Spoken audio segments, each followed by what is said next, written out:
Olá galera, tudo bem com vocês? Hoje nós iremos fazer o dimensionamento de reservatórios para instalações hidráulicas prediais.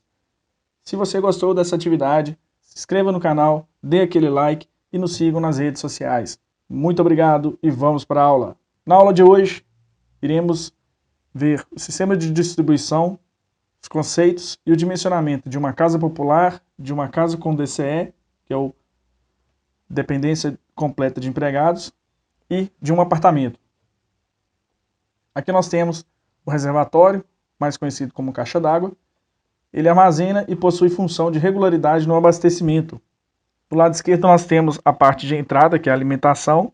Do lado direito superior, o extravasor, que é o ladrão. E do lado direito inferior, o registro de limpeza. Aqui nós temos três tipos de sistemas: o sistema direto, indireto e misto. O sistema direto não possui reservatório. A água chega da rua e já alimenta todas as instalações da edificação. Já o sistema indireto, nós temos um reservatório, mais conhecido como caixa d'água, e essa caixa d'água alimenta o sistema de distribuição da edificação. Nós temos também o misto, né, que é o mais utilizado, onde nós temos um reservatório, que é a caixa d'água, e nós temos uma torneira ligada diretamente da rua. Aqui nós temos o caso de prédios. Muito das vezes são divididos em dois reservatórios, um reservatório superior, que acumula aí 40% do volume total, e o reservatório inferior, que acumula 60% do volume total. Aqui nós temos uma parte de conceito, o dimensionamento da capacidade dos reservatórios, perante a NBR 5626 de 1998, instalação predial de água fria. Em residências, considera-se 2 pessoas por quarto social e uma por DCE, dependência completa de empregados. Se houver outro cômodo, que pode ser considerado como quarto, se considera 2 pessoas. Devemos também prever reservatórios com capacidade para 2 dias de abastecimento, devido à intermitência do abastecimento da rede pública. Em determinadas edificações, deve-se prever a reserva técnica de incêndio, o RTI, e tal dimensionamento é verificado em normas do Corpo de Bombeiros. Em Minas Gerais, verifica-se na Instrução Técnica de Hidrantes e Mogotinhos, cujo código é IT 17. Aqui nós temos a tabela 4 da IT 17, e nela a gente pode verificar o grupo de visão daquela determinada edificação, e com base nisso nós temos também outra variável, que é a área. Correlacionando a coluna com a linha, nós chegamos aí no tipo de sistema e também o volume que precisa ter na reserva técnica de incêndio. O cálculo do consumo diário, ele é calculado através da fórmula CD é igual a P vezes Q mais I. Esse I está no asterisco porque nós temos o CD, consumo diário, P, população que ocupará a edificação, Q, consumo per capita, e o I, a reserva técnica de incêndio.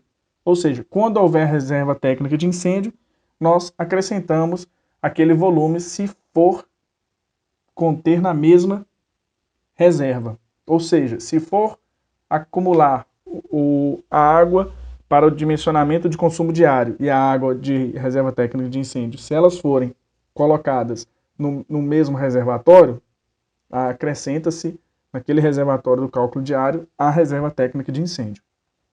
O consumo de estabelecimentos ela é baseada na NBR 5626. E cada tipo de edificação contém um consumo. Então, cada tipo de uso contém um consumo. Em bancos, é diferente de escritórios, que é diferente de pavimentos térreos, que é diferente de lojas de pavimentos superiores, museus e bibliotecas, salas de hotéis, restaurantes, sala de operação, teatros, cinemas e auditórios. Cada uma tem o seu dimensionamento com base no número de pessoas por área.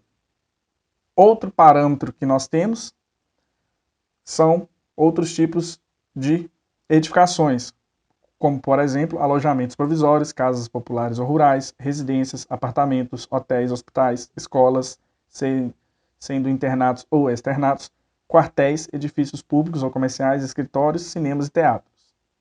No nosso caso desse exercício dessa aula, nós teremos casas populares, residências e apartamentos. Então, nós utilizaremos aí 120 litros por pessoa para casas populares, 150 litros para residência e 200 litros por apartamento.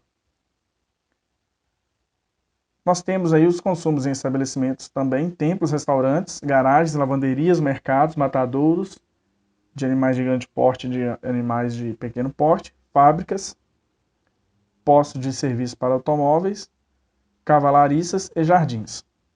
Dando seguimento à nossa aula com a atividade prática, nós temos essa residência com 2 quartos, uma cozinha, um banheiro e uma sala.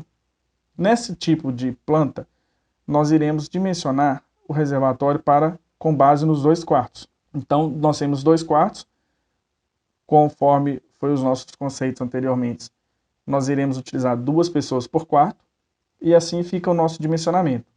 A casa popular, o dimensionamento 120 litros diários por pessoa. Nós temos então 2 quartos, com cada um 2 pessoas. Então, nós temos ao todo nessa residência 4 pessoas. 120 vezes 4, 480 litros por dia.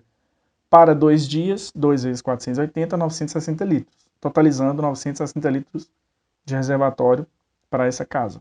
Bacana? Posso utilizar um reservatório maior? Pode. 1.000 litros, 1.500, 2.000? Pode. Mas o mínimo perante a norma é 960 litros. Outro exercício para essa aula é essa planta de uma casa com mais quartos, com escritório e com dependência completa de empregados. Então vamos verificar. Nós temos a suíte 1, a suíte 2, a suíte 3, a suíte 4, a suíte 5 e a suíte master, totalizando 6 quartos. Nós temos também o escritório e nós temos a dependência completa de empregada. Bacana? Então vamos ao dimensionamento. O cálculo do número de pessoas, nós utilizaremos 2 pessoas por quarto e 2 pessoas por 6 quartos vezes 2 pessoas, um escritório vezes 2 pessoas e um DCE vezes 1 pessoa. Nós temos ao todo 15 pessoas. Como que o consumo diário por pessoa é de 150 litros, então 150 litros vezes 15, que é o número de pessoas, nos dá 2.250 litros por dia. Para um reservatório atender 2 dias, nós temos 2 vezes 2.250, totalizando 4.500 litros. O reservatório calculado de 4.500 litros. Assim como no exercício anterior, esse valor de litros é o volume mínimo. Posso colocar o reservatório maior. Bacana? Agora nós temos um apartamento cuja planta contempla 3 quartos, que é onde se calcula o número de pessoas, né? Então, 3 quartos, colocando 2 pessoas por quarto, nós temos nesse apartamento, ou seja, nessa unidade, total de 6 pessoas. Calcular o consumo diário de um prédio com 8 pavimentos, sendo 2 apartamentos por andar, cada apartamento possui 3 quartos. O consumo diário é de 200 litros por pessoa, perante a NBR. Então, para a gente calcular a quantidade de pessoas, nós temos 8 pavimentos, 2 pavimentos por andar, 3 quartos por apartamento e 2 pessoas por quarto. Assim fica 8 vezes 2, que é o número de pavimentos vezes o número de apartamentos por andar, e 2 pessoas por quarto. 2 vezes 3, 6. Então, cada apartamento tem 6 pessoas. A gente multiplica o número de apartamentos por andar e a quantidade de andar. 8 vezes 2, vezes 3, vezes 2. Dá todo 96 pessoas. O consumo diário, 200 litros por pessoa, vezes 96 pessoas, totalizando 19.200 litros por dia. Para 2 dias, nós temos 2 vezes 19.200, nós temos 38.400 litros. O reservatório total calculado, 38.400 litros.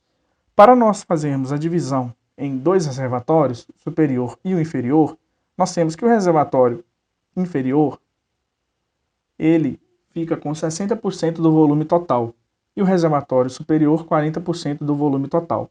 Sendo assim, o reservatório inferior terá 23.040 litros e o reservatório superior 15.360, totalizando os 38.400 litros.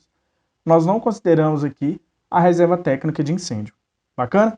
Gente, muito obrigado pela atenção de todos. Não se esqueça de se inscrever no canal, curtam aí, dê aquele like, sigam nossas páginas nas redes sociais e muito obrigado, até a próxima.